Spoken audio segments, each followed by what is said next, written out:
Hey, everybody. Welcome to the What the Wealthy Do podcast, where we take the tips, tricks, and cheat codes of the ultra wealthy and help you figure out how to cherry pick those codes and apply them to your everyday life as you're on your wealth building journey.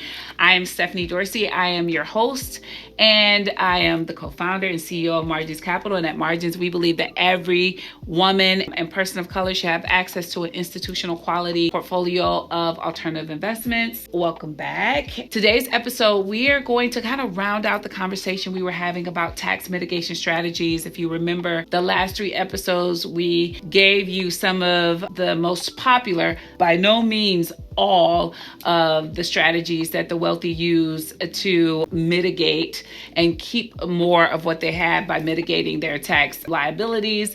And so I just wanted to spend some time talking to you about some of the things that we do, or that I do specifically, to help mitigate my tax liability, but also share with you some of the biggest misses, some of the biggest mistakes and opportunities that I missed in the last decade or so, actually longer than that. But yeah, before we get into it, I need to remind you all that this podcast is not intended to give financial advice. However, it is intended to give financial education.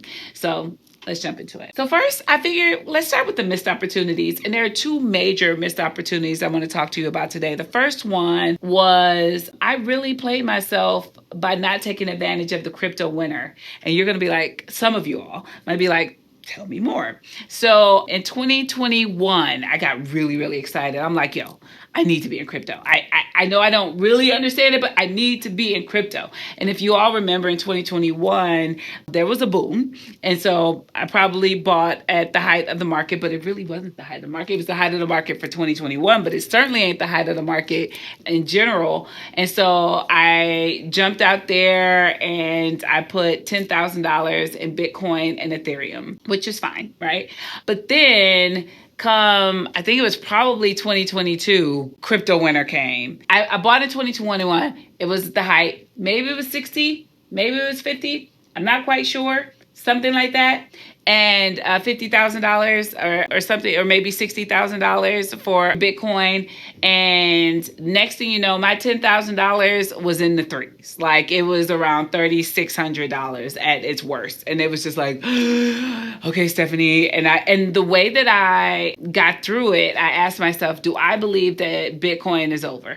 Like, is it going to die? And it's like, no, I don't believe that. So I held, which was the right thing to do, but I missed an opportunity. What I should have done was, when it got down in the 3,000s, I should have sold it and then rebought it instantaneously, right? So selling it, what I would have had was a $7,000 loss for me to potentially write off on my taxes.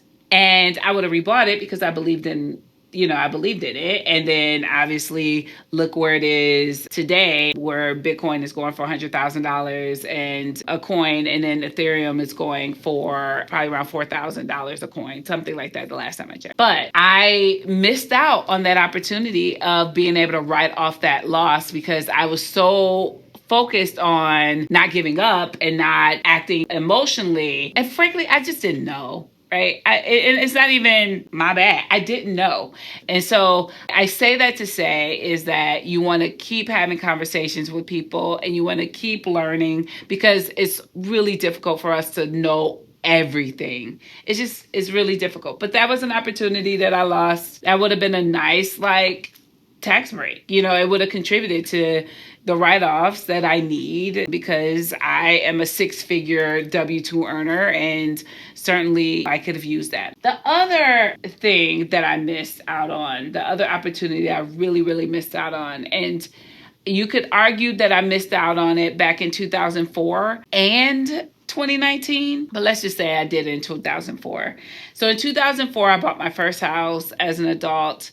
And my business partner and I, we bought townhouses in an area of East Baltimore. And in East Baltimore, which was a pretty rough area, but they were building out this new community of townhomes and single family homes. And actually, Sam Cassell, I don't know if y'all know him, NBA player, bought his mama a house in my neighborhood. But anyway, I learned a couple of valuable lessons. One, Black people can't gentrify an area.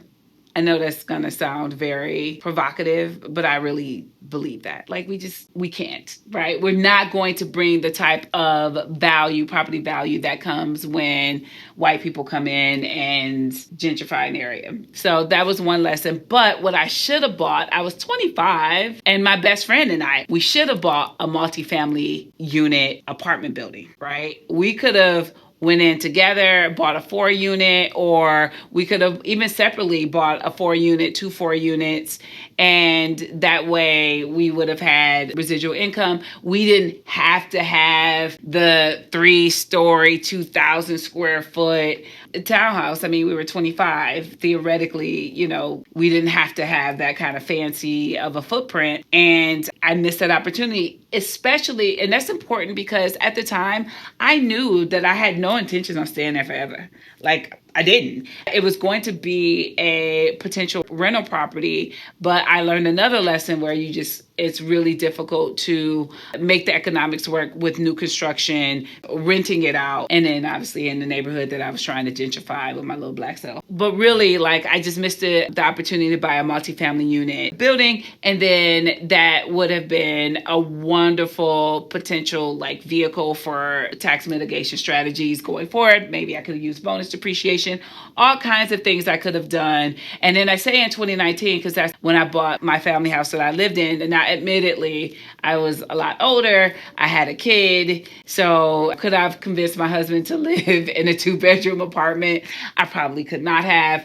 But that was still potentially an opportunity I missed. Another thing of note, and I say this because I use FHA to get my house, and you can use FHA to get a multifamily unit building. I think it has to be under 5 or 4 units, but you can. So consider that if you're ever in the market. But now that I know better, I'm certainly doing things differently so that I can, I'm basically cherry picking the cheat codes of the wealthy so that I can build wealth for myself, my family, and my business. And so one of the things I'm doing, the first thing I'm doing, y'all have heard me talk about this, Jeff Bezos, I am paying myself what I call corporate minimum wage.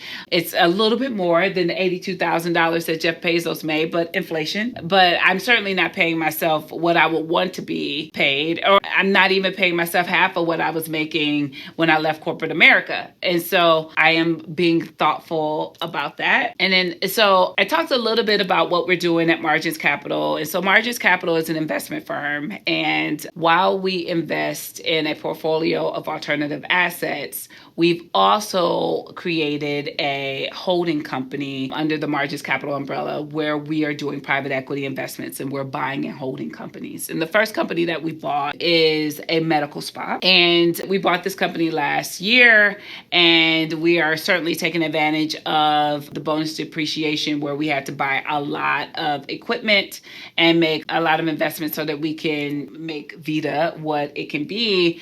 And before we did that at the end of 2024. And so those losses we're able to carry over from year to year. And that's certainly a learning that we picked up from the wealthy. And then we are currently in the process of buying another company. And one of the things that we're looking to do in our search is we are particularly looking for companies that have real estate attached to them. And that's because we want the tax benefits of holding real estate. I mean, I've talked about this.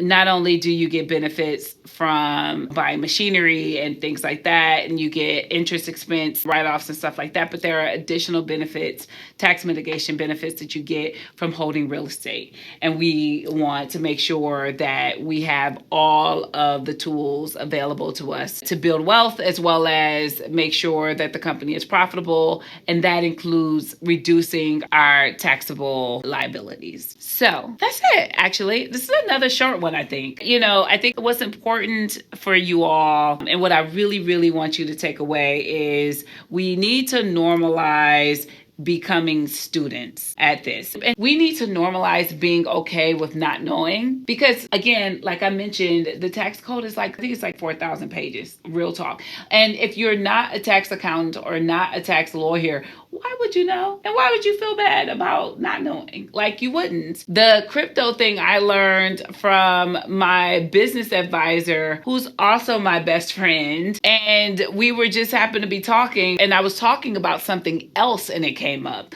But I didn't tell him like, yo, I'm holding on to this crypto and it's scary and I don't know what to do with it. And he's like, oh yeah, you could just, if I had told him that this was something that I was dealing with, he probably would have told me like, oh, all you got to do is just like sell it and buy it back.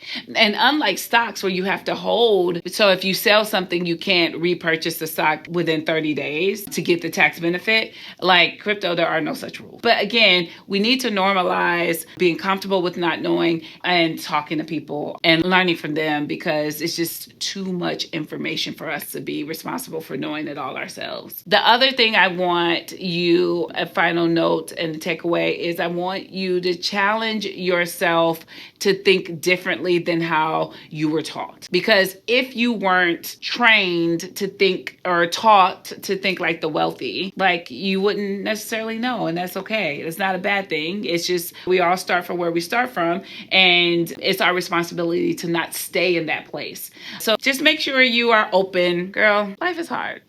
It's hard, but we're trying every day. So just make sure you stay open to the process of growing and learning, and that is how you're going to build wealth. All right, everybody. I hope this episode was useful. If it was, feel free to share it with a friend. Don't forget to like, follow, and subscribe to What the Wealthy Do on all the places where you get your podcasts, YouTube, Spotify, or Apple. And we will see you next week, where we talk about my favorite book and we talk about another thing that I mentioned before, which is risk.